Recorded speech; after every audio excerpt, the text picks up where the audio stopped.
Grow Tamil நேயர்கள் அனைவருக்கும் வணக்கம். நான் உங்க விஷ்ணு பிரியா பேசிட்டு இருக்கேன். விவசாயம் அப்படின்ற அந்த பேரை கேட்டாலே வந்துட்டு அதுக்கு வந்து இந்தியாவில முதலிடம். அதுல பாத்தீங்கன்னா விவசாய நிலங்களை பத்தி பேசுறோம் அப்படின்னு சொன்னோம்னு வச்சுக்கோங்களேன். அதுக்கு இந்தியா தான் வந்துட்டு 9வது இடம் வகிச்சுட்டு இருக்குங்க. சோ இப்ப வந்து பாத்தீங்கன்னா இந்தியால 70% மக்கள் இன்னும் விவசாயத்துல இருந்து வர வருமானத்தை நம்பிதாங்க இருந்துட்டு இருக்காங்க. அதுல 82% பாத்தீங்கன்னா விவசாயிகளாவே தான் இருந்துட்டு இருக்காங்க அப்படின்னு சொல்லணும். சோ இந்த நிலையை மாறுறதுக்காக விவசாயத்துக்குள்ள நிறைய பேர் வரணுன்றதுக்காக ஒரு 20% வரைக்கும் வந்துட்டு இன்னைக்கு விவசாயிகள் வந்துட்டு நம்பர் வந்து இன்க்ரீஸ் ஆயிருக்காங்க அப்படின்னு சொல்லலாம். ஆனாலும் இன்னும் 20% ஆஃப் த மக்கள் பாத்தீங்கன்னா அந்த வறுமை கோட்டுக்கு கீழே தான் இருந்துட்டு இருக்காங்க அப்படின்றதுதான் ஒரு நிதர்சனமான உண்மைங்க. இதெல்லாம் ஏன் அப்படின்னு பாத்தீங்கன்னா வந்துட்டு இந்த லைக் ஃபார்மிங் அப்படின்ற ஒரு விஷயமே பாத்தீங்கன்னா வந்து ஒரு சைக்கிளிக் பிசினஸ்னு சொல்லலாம். ஏன்னா வந்து அது திருப்பி ரிப்பீட் ஆயிட்டே இருக்கும் அப்படின்னு சொல்லலாம் இல்லையா. ஆனா இதுல வந்து இவங்களுக்கு லைக் விவசாயிகளுக்குன்னே தனியா நிறைய சேலஞ்சஸ் இருக்குங்க. என்ன மாதிரி அப்படின்னு பாத்தீங்கன்னா வந்துட்டு இயற்கை வந்து எல்லா டைமும் ஒத்துழைக்கும்னு சொல்ல முடியாது இல்லையா. நிறைய இயற்கை சீற்றமா இருக்கட்டும், இல்லைன்னா வந்துட்டு மழை பெய்யாம இருக்கிறதா இருக்கட்டும். ஸோ இந்த மாதிரி கொஞ்சம் பிரச்சனை இருந்தாலும் அவங்களுக்கு வந்துட்டு அவங்களுக்கு தேவையான அந்த எக்யூப்மெண்ட்லாம் வாங்க முடியாம இருக்கலாம். லைக் இந்த டிராக்டர் உருவத்துக்கு அந்த மாதிரி வாங்க முடியாம இருக்கலாம். அதே மாதிரி பாத்தீங்கன்னா நிறைய பேருக்கு வந்து இந்த டிரான்ஸ்போர்ட் வசதி கிடையாது, ஸ்டோரேஜ் வசதி கிடையாது. ஸோ இந்த மாதிரி நிறைய பிரச்சனை இருக்கனால அவங்களால வந்துட்டு அவங்க நினைச்ச மாதிரியான விவசாயத்தை சரியா பண்ண முடியாம போயிடுறாங்க.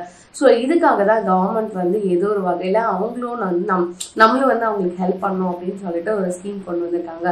அந்த ஸ்கீம் என்ன அப்படின்னு பாத்தீங்கன்னா வந்துட்டு பிஎம் கிசான் சம்மன் நிதி யோஜனா அப்படின்னு சொல்லிட்டு ஒரு லைக் ஸ்கீம் கொண்டு வந்திருக்காங்க. இந்த ஸ்கீம் பத்தி பேசணும் அப்படின்னா வந்துட்டு கிசான்னா ஃபார்மர், நிதினா மணி. ஸோ இதுல தெரிஞ்சுக்கும் இது வந்து ஃபார்மர்ஸ்க்கு ஃபினான்ஷியலா அதாவது பொருளாதார ரீதியா ஹெல்ப் பண்றதுக்கான ஏதோ ஒரு ஸ்கீம் அப்படின்னு மட்டும் தெரியும். ஸோ இப்போ வந்து நம்ம லைக் இதுக்கப்புறம் டிலே பண்ணாம வீடியோக்குள்ள நேரா போகலாம். பட் அதுக்கு முன்னாடி நீங்க இன்னும் குரோ தமிழ் யூடியூப் சேனலை சப்ஸ்கிரைப் பண்ணலன்னா சப்ஸ்கிரைப் பண்ணிட்டு வீடியோவை கண்டினியூ பண்ணுங்க.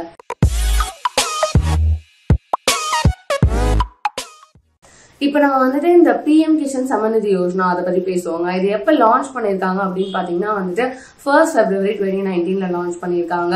இதுல பாத்தீங்கன்னா வந்துட்டு ஃபார்மர்ஸ் வந்து 12 மாசத்துக்குள்ள 3 இன்ஸ்டால்மெண்ட்ல 6000 ரூபாய் வந்து ரிசீவ் பண்ணிருப்பாங்க.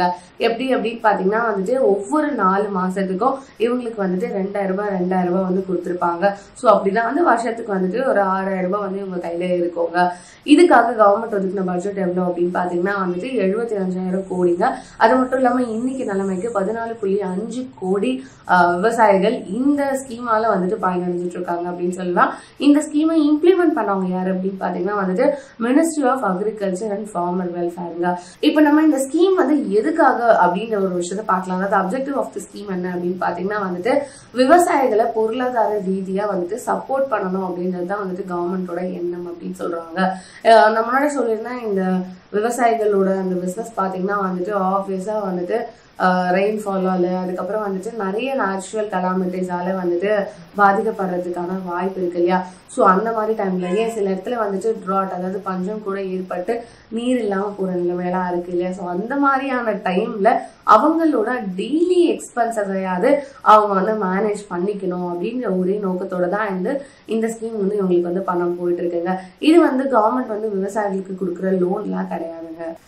இப்போ இந்த ஸ்கீமோட பெனிஃபிஷரிஸ் யார் யாரு அப்படின்னு பாக்கலாங்க. முக்கியமா பாத்தீங்கன்னா இந்த ஸ்கீமோட பெனிஃபிஷரிஸ் விவசாயமும் விவசாயிகள் குடும்பங்களும் தாங்க. ஸோ அவங்க கிட்ட என்ன இருக்கணும் அப்படின்னு பாத்தீங்கன்னா வந்துட்டு அவங்க கிட்ட வந்து ஒரு விவசாய நிலம் இருந்தா போதும். அந்த விவசாய நிலம் ஸ்டேட் கவர்மெண்ட் கீழேயோ இல்ல யூனியன் டெரிட்டரி கீழேயோ லைக் இது வந்து ஒரு விவசாய நிலம் தான் அப்படின்னு சொல்லி ரெஜிஸ்டர் ஆயிருந்தாவே போதும். கண்டிப்பா அவங்க இந்த ஸ்கீமுக்கு எலிஜிபிள் தான் அப்படின்னு சொல்றாங்க. ஸோ இதை தாண்டி பாத்தீங்கன்னா வந்துட்டு நான் சொன்னேன் இல்லையா விவசாயி குடும்பம் அப்படின்னு சொல்லிட்டு விவசாயி குடும்பம் அப்படின்னு சொல்லிட்டு இவங்க எதை மீன் பண்றாங்க அப்படின்னு பாத்தீங்கன்னா அந்த குடும்பத்துல இருக்க husband, wife and minor children, அதாவது 18 வயசு கீழே இருக்க குழந்தைங்க எல்லாம் மென்ஷன் பண்றாங்க அப்படின்னு சொல்றாங்க.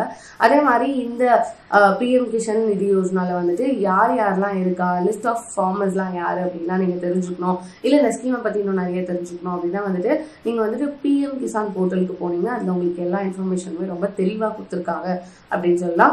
ஸோ இப்போ வந்துட்டு இன்னொரு விஷயம் என்ன அப்படின்னு பாத்தீங்கன்னா வந்துட்டு ஒரு ஃபார்மர் செத்தா அதுக்கப்புறம் அந்த குடும்பத்துல இருக்கவங்க, அதாவது அந்த விவசாய குடும்பத்துல இருக்கவங்களுக்கு இந்த பெனிஃபிட் வந்துட்டு டிரான்ஸ்ஃபர் ஆகுமே தவிர, ஒருவேளை நீங்க வந்து உங்களோட விவசாய நிலத்தை வித்துட்டு அதை வாங்குவாங்க இல்லையா புதுசா ஒரு விவசாயி, அவருக்கு வந்து இந்த ஸ்கீம் லைக் இவரோட பெனிஃபிட் போகுமா அப்படின்னு கேட்டா அது போகாதுங்க.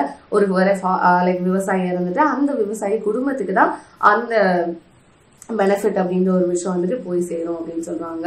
இதுல வந்து கட் ஆஃப் டேட் அப்படின்ற ஒரு விஷயம் இருக்குங்க. அது என்ன அப்படின்னு பாத்தீங்கன்னா வந்துட்டு இந்த ஸ்கீம் வந்து எப்பத்துல இருந்து எஃபெக்டா இருக்கு அப்படின்னு பாத்தீங்கன்னா 1 December 2018 இருந்து இது வந்து எஃபெக்டா தான் இருக்கு. என்னைக்கு லான்ச் பண்ணிருக்காங்க அப்படின்னு பாத்தீங்கன்னா வந்துட்டு 1 February 2019 லான்ச் பண்ணிருக்காங்கல்ல. இந்த 2 டேட்டுக்குள்ள யாரெல்லாம் வந்து எலிஜிபிள் லைக் ஃபார்மர்ஸ் அப்படின்னு வந்துட்டு சொல்றாங்களோ, அதாவது இவங்க தான் வந்துட்டு அந்த விவசாயிகள், நம்ம கண்டெடுக்கப்பட்ட விவசாயிகள் அப்படின்னு சொல்றாங்களோ, அவங்க மட்டும்தான் வந்து இன்னும் ஒரு 5 வருஷத்துக்கு இந்த ஸ்கீம் மூலியமா வந்துட்டு பயன்பட முடியுங்க. ஒருவேளை வந்துட்டு நீங்க அந்த 2 டேட்குள்ளதான் இருக்கீங்க, ஆனா வந்துட்டு உங்களோட பேர் லிஸ்ட்ல இல்லை அப்படின்னு ஃபீல் பண்ணீங்கன்னா நீங்க கண்டிப்பா எப்ப வேணாலும் போயிட்டு இந்த ஸ்கீமுக்கு அப்ளை பண்ணலாங்க. இதுக்கு முன்னாடி நம்ம அந்த ஸ்கீம்ல யாரா எலிஜிபிள் பார்த்தோம். அப்ப இப்போ வந்து நம்ம இந்த ஸ்கீம்ல யாரெல்லாம் இன்எலிஜிபிள், அதாவது யாரெல்லாம் வந்து இந்த ஸ்கீமுக்கு அப்ளை பண்ணக்கூடாது அப்படிங்கறத லிஸ்ட பாக்கலாங்க.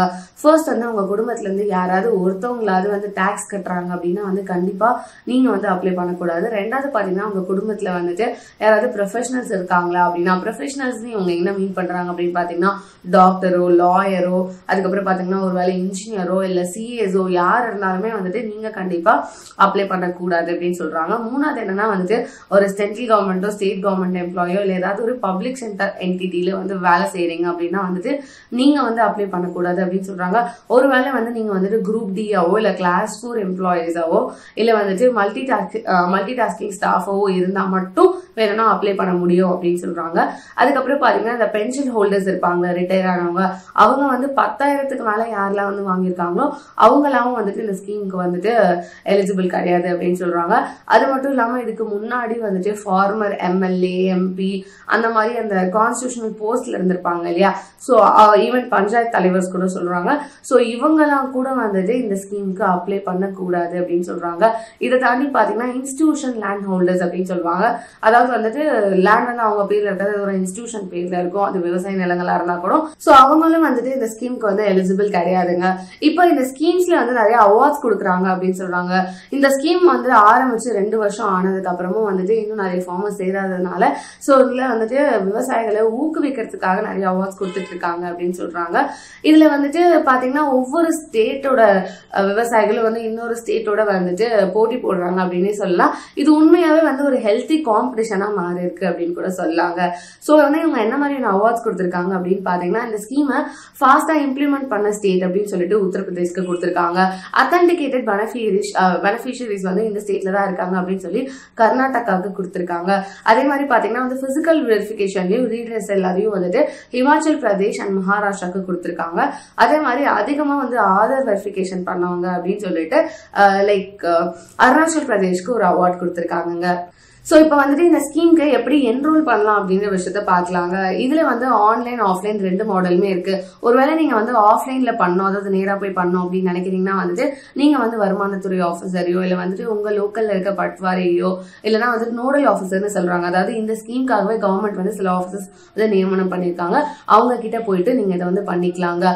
ஒருவேளை இல்ல நான் வந்து ஆன்லைன்ல பண்ணும் அப்படின்னு நீங்க நினைக்கிறீங்க அப்படின்னா வந்துட்டு pmkisan.gov.in அப்படின்னு வந்துட்டு ஒரு போர்ட்டல் இருக்கு. அந்த இணையதளத்துக்கு போயிட்டு நீங்க வந்து உங்களை ரெஜிஸ்டர் பண்ணிக்கலாம் அப்படின்னு சொல்றாங்க. சோ என்ன மாதிரியான டாக்குமெண்ட்ஸ் எல்லாம் கேட்பாங்க அப்படின்னு பாத்தீங்கன்னா உங்களோட ரேஷன் கார்டு கேட்பாங்க, ஆதார் கார்டு கேட்பாங்க, அதுக்கப்புறம் பாத்தீங்கன்னா நீங்க வந்து இந்தியன் சிட்டிசன் தானே அப்படின்னு சொல்லிட்டு ஒரு சர்டிபிகேட் கேட்பாங்க, அதுக்கப்புறம் பாத்தீங்கன்னா உங்களோட பேங்க் டீடைல்ஸ் எல்லாம் கேட்பாங்க, அதுக்கப்புறம் நீங்க வந்து விவசாய நிலம் வச்சிருக்கேன்னு சொன்னீங்கல்ல அதுக்கான சம்பந்தப்பட்ட பேப்பர்ஸ் எல்லாம் உங்களுக்கு கேட்கறதுக்கான வாய்ப்பு இருக்குங்க. சோ இதெல்லாம் தான் வந்துட்டு நீங்க ரெஜிஸ்டர் பண்ண வேண்டியதுக்கு கொடுக்க வேண்டிய டாக்குமெண்ட்ஸ் அப்படின்னு சொல்றாங்க. சோ இப்போ பாத்தீங்கன்னா வந்துட்டு உங்க எல்லாருக்குமே இந்த ஸ்கீமை பத்தி ஒரு ஐடியா வந்திருக்கும் அப்படின்னு நினைக்கிறேன். யாரெல்லாம் வந்துட்டு எலிஜிபிள், அதுக்கப்புறம் வந்து எந்த டேட்டுக்கு உள்ள இருந்தவங்க எல்லாம் எலிஜிபிள், என்ன மாதிரியான அவார்ட்ஸ் எல்லாம் கொடுத்துட்டு இருக்காங்க, எப்படி என்ரோல் பண்ணணும், யாரெல்லாம் வந்து இதுக்கு அப்ளை பண்ணக்கூடாது அப்படின்ற டீடைல்ஸ் எல்லாம் வந்து இப்போ உங்களுக்கு தெரிஞ்சிருக்கும் அப்படின்னு நான் நினைக்கிறேன். ஜெனரலா இந்தியாவில் பாத்தீங்கன்னா வந்துட்டு விவசாயிகள் வந்துட்டு தற்கொலை செய்யறது வந்து ரொம்பவே அதிகமாயிட்டு இருக்கு அப்படின்னு சொல்றாங்க. லைக் 2020 மட்டும் பார்த்தோன்னா நம்ம வந்து ஒரு 5600 விவசாயிகளை இழந்திருக்கோங்க. ஸோ வந்து இது எதனால நடக்குது அப்படின்னு பாத்தீங்கன்னா அதிகமா வந்து அவங்களுக்கு இருக்க கடன் பிரச்சனையாலதான் நடக்குது அப்படின்றது நம்ம எல்லாருக்குமே தெரியும். ஏன்னா வந்துட்டு அவங்க வந்துட்டு கடன் வாங்கி வந்துட்டு பயிர் நட்டா கூட இயற்கை சீற்றத்தாலேயோ இல்ல வந்துட்டு ஸோ இந்த மாதிரி எக்யூப்மெண்ட் கிடைக்காதனாலேயோ இந்த மாதிரியான ப்ராப்ளம்ஸ்னால தான் இவங்க அதிகமா தற்கொலை செஞ்சுட்டு இருக்காங்க. ஆனா வந்துட்டு நீங்க ஒரு விஷயத்த நல்லா புரிஞ்சுக்கணும். கவர்மெண்ட் வந்துட்டு இந்த ஸ்கீமை வந்துட்டு இதுல ஏதோ ஒரு வகையில ஹெல்ப் பண்ணலாம் அப்படின்ற ஒரு காரணத்துக்காக தான் இன்ட்ரடியூஸ் பண்ணிருக்காங்க. இது ஒரு முடிவா இல்லைனாலும் கண்டிப்பா ஒரு நல்ல தொடக்கமா இருக்கும் அப்படின்றத நம்ம கண்டிப்பா ஒத்துக்கிட்டு தாங்க ஆகணும். அது மட்டும் இல்லாம இப்ப நீங்க வந்து பாத்தீங்கன்னு வச்சுக்கோங்களேன், உங்க வாழ்நாள்லயே கண்டிப்பா என்னைக்காவது ஒரு தடவை வந்துட்டு டாக்டர் தேவைப்படுவாங்க, அது மாதிரி லாயர் தேவைப்படுவாங்க, ஒரு போலீஸ்மேன் தேவைப்படுவாங்க, ஒரு ப்ரீச்சர் தேவைப்படுவாங்க. ஆனா ஒரு நாள்ல 3 வேலையும் நமக்கு தேவைப்படுற ஒருத்தவங்க அப்படின்னா வந்து அது கண்டிப்பா விவசாயி தாங்க. ஸோ கண்டிப்பா நம்ம அவங்களோட அந்த முக்கியத்துவத்தை புரிஞ்சுக்கணும் அப்படின்னு நான் நினைக்கிறேன். ஸோ இதே மாதிரி இன்னொரு நல்ல வீடியோட நான் உங்களை சந்திக்கிறேன். அதுவரை உங்களிடமிருந்து விடைபெறுவது விஷ்ணு பிரியா. உங்களுக்கு இந்த வீடியோ பிடிச்சிருந்தா லைக் பண்ணுங்க, கமெண்ட் பண்ணுங்க, ஷேர் பண்ணுங்க. அதுக்கு முன்னாடி க்ரோ தமிழ் யூடியூப் சேனலை சப்ஸ்கிரைப் பண்ணிடுங்க.